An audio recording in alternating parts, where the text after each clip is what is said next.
Hola, buenos días. Soy Santiago Martín de la Universidad de Tokai. Para mí es un placer y es un orgullo y una satisfacción haber sido invitado a estas terceras jornadas de Humanismo de Eurasia del año 2021. Hoy voy a hablar de los temas correspondientes a mujer y agua en protojapónico, propuestas para un análisis de su evolución a la lengua histórica. Bueno, tenemos poco tiempo, vamos a ello. Entonces, hoy nuestra ponencia va a tener estos tres puntos: una introducción, un eje geográfico sincrónico de los datos y un eje diacrónico de interpretación de los datos y sus conclusiones. Bueno, vamos a hablar de mujer, de agua, como ya hemos dicho, en las cuatro ramas de las lenguas japónicas, en cada una de ellas. Bueno, y entonces hablaremos después el eje diacrónico de interpretación de los datos, la reconstrucción de mujer, de agua, las conexiones fónicas entre ambos semas, finalmente una teoría alternativa y cuál es la consecuencia de esta teoría alternativa. Bueno, vamos a ello. Tenemos el japonés antiguo occidental, vamos a hablar del esquema de las lenguas japónicas, japonés antiguo occidental, que es el japonés antiguo occidental normal, corriente y moliente, que ustedes conocen, el japonés antiguo oriental, que es el que nos aparece en los últimos libros del Maiyoshu y que está extraordinariamente estudiado por John Kupchik, por su tesis doctoral del año 11. Bien, tenemos luego las lenguas de Ryukyu, que ha sido reconstruida, el proto-ryukyuano, en 1983 por Mannerthorpe, y es aún hoy en día es el trabajo que se considera más interesante con este aspecto. Bueno, el proto-japonés es la protolengua de la que derivarían los dos dialectos del japonés central. El proto-ryukyuano, de ahí derivarían todas las lenguas del Ryukyu, de las islas del Ryukyu. El proto-japónico sería la protolengua que da origen a todas las lenguas japónicas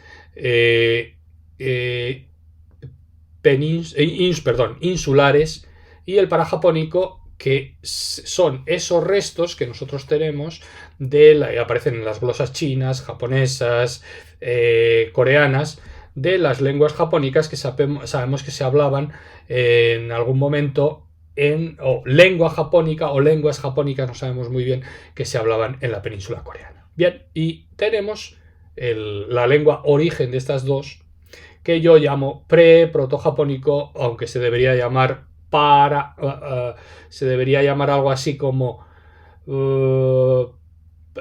proto para protojapónico, pero bueno, como es bastante complicado, lo dejamos en esto. Bien, entonces tenemos eje geográfico sincrónico. Vamos a pasar muy rápidamente.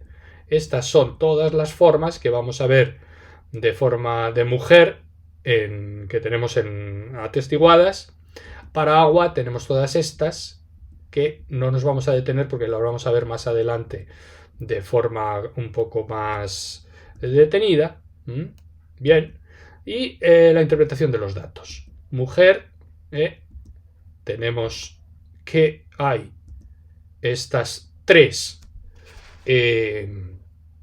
raíces, que también las vamos a estudiar, y aquí tenemos de mujer, vemos todas las que están atestiguadas en las diferentes lenguas, con el proto-ryukyuano y en parajapónico. Luego veremos si esto es auténtico o no es auténtico o qué. Bueno, vamos a ver esto cómo ha evolucionado. Lógicamente, mi en japonés antiguo occidental y oriental, mi, no nos queda otro remedio que reconstruir esto. Y como en Ryukyu no tenemos resto de mi, pues el protojapónico y el protojaponés es lo mismo. Y entonces reconstruiríamos min con n velar en pre-protojapónico. ¿Sí? Bien, y ahora vamos con mie. No queda otro remedio que reconstruir como mi consonante a. Esta es la reconstrucción normal. Womina, lo mismo porque no tenemos nada en ryukyuano. Perdón, en ryukyuano sí que tenemos, pero lo que no tenemos es en japonés antiguo oriental. Este resto. Entonces, womina, tenemos aquí. Wo sería a todas luces pequeño. Entonces, womina. Luego vamos a ver qué significa esto, womina, con una forma intermedia wonna. Esto, mina, vendría de un proto-japónico mina. Bueno, esto womina ya sería proto-japónico. Persona. Y entonces el protojapónico, en el mismo protojapónico tendríamos una construcción mina.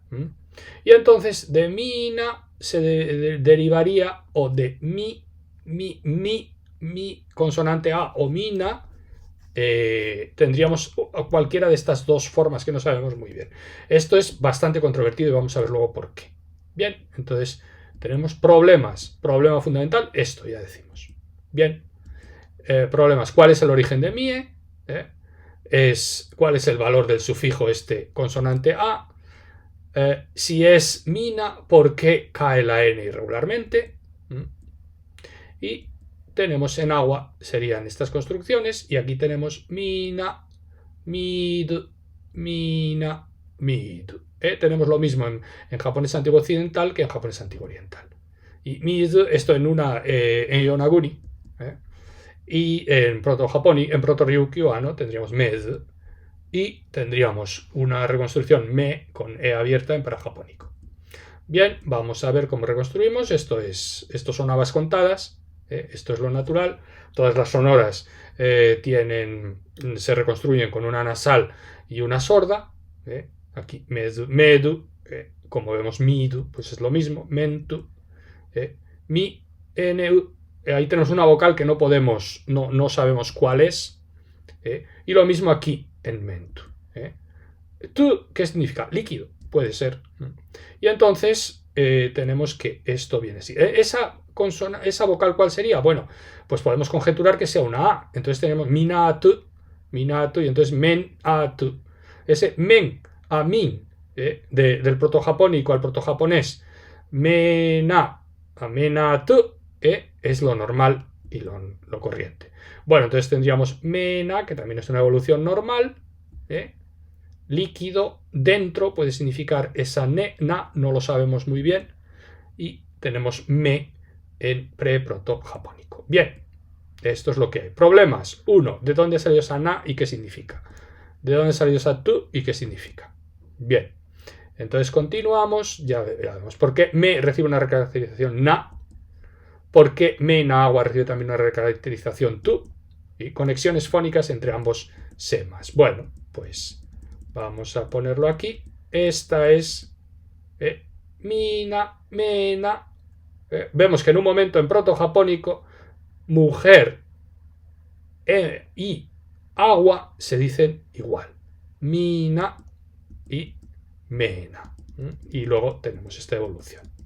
Vamos a ver, hay una teoría alternativa que sacamos de este libro, Proto-Japanese, de Bjarke Fredesvik y John Whitman, que nos dice, que mujer me procede, mujer mie procede de una antigua me. Entonces, ¿esto cómo influye en nuestra teoría? Pues influye de esta manera.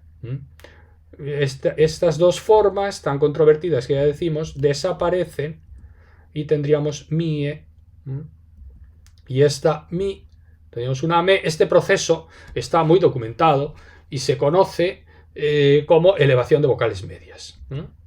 Entonces tendríamos aquí mena, womina, womena, y tendríamos me. Pero ¿qué pasa con el parajapónico? Que esto ha desaparecido.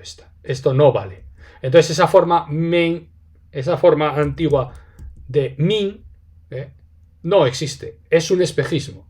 Esto resulta que consultando con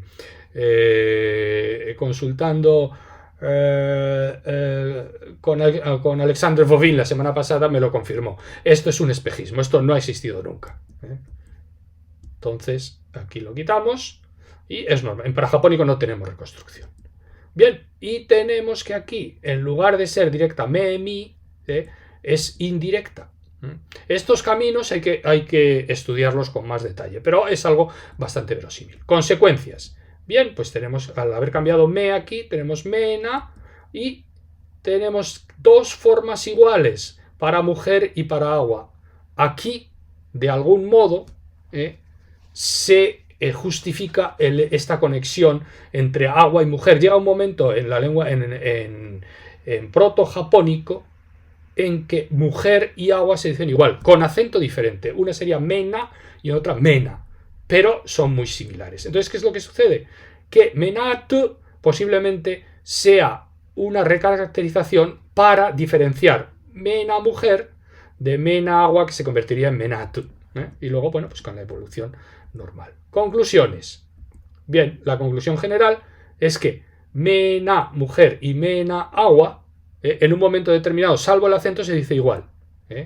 Hay una identidad fónica que sería importante para nuestras conclusiones. Entonces, según la teoría clásica, la similitud fónica en protojapónico entre mujer mina y agua mena explicaría la conexión ritual señalada por los estudios antropológicos. Esto según la teoría clásica, pero según la teoría alternativa, esa identidad fónica entre mujer y agua se representaría por mena, sería idéntica salvo el acento. Y entonces aquí tendríamos problemas resueltos, esto que desaparecería. Este sería el esquema real de esta palabra. Aquí tenemos, esto habría cambiado en la teoría nueva, ¿no? Luego, problemas resueltos. Bueno, pues este tú vemos que realmente es un proceso que mena agua se ve empujado por mena mujer para diferenciarse. Entonces, en el paso en protojapónico, esto tenemos menatu, protojaponés, pero realmente tendríamos menatu en protojapónico. Bien. Otro problema resuelto, la etimología de la hembra-mujer, el vocalismo del lexema causado por la elevación de vocales medias me, mie. Causa funcional de la recaracterización del protojapónico agua es un elemento tu de semántica similar. Causa la colisión fónica entre homófonos mena, mujer y agua. Y problemas no resueltos. ¿Por qué mena, me, que significa en preprotojapónico agua, por qué se convierte en protojapónico en na? ¿Por qué recibe esa na que significa dentro o algo así? Bueno, pues no sabemos. Se puede apuntar, no obstante, una hipótesis de trabajo que es la siguiente. Mopi, recipiente de agua potable, sería me opi. Entonces tendríamos que na podría tener el valor de agua corriente o agua en la naturaleza, que se podía haber añadido a me, de modo que mena se pusiera al sema anterior me opi. O sea, mena sería agua corriente, me opi sería agua para llevar, agua para beber. Esta idea se apoya en la existencia de lenguas con semas de agua en movimiento y agua sin movimiento, con estas oposiciones, que se representan con lexemas diferentes. Por ejemplo, las dos raíces indoeuropeas de agua en gótico y water en inglés. H2, bueno, eso no lo voy a leer. Bien, esta hipótesis se basa en una ligeramente diferente propuesta por Francis Wright en su tesis doctoral. Bien, y esta es la bibliografía. Bueno, hemos ido muy deprisa. Por favor, si alguien tiene interés, me puede escribir a esta dirección mía de email y yo encantado le enviaré el PowerPoint o le enviaré el PDF con la idea que quizá pueda tener algún interés para esa persona. Bueno, y nada más. Muchísimas gracias por su atención y hasta siempre. Espero que disfruten de este simposio, de estas jornadas. Y nada, aquí me despido de ustedes. Muchísimas gracias.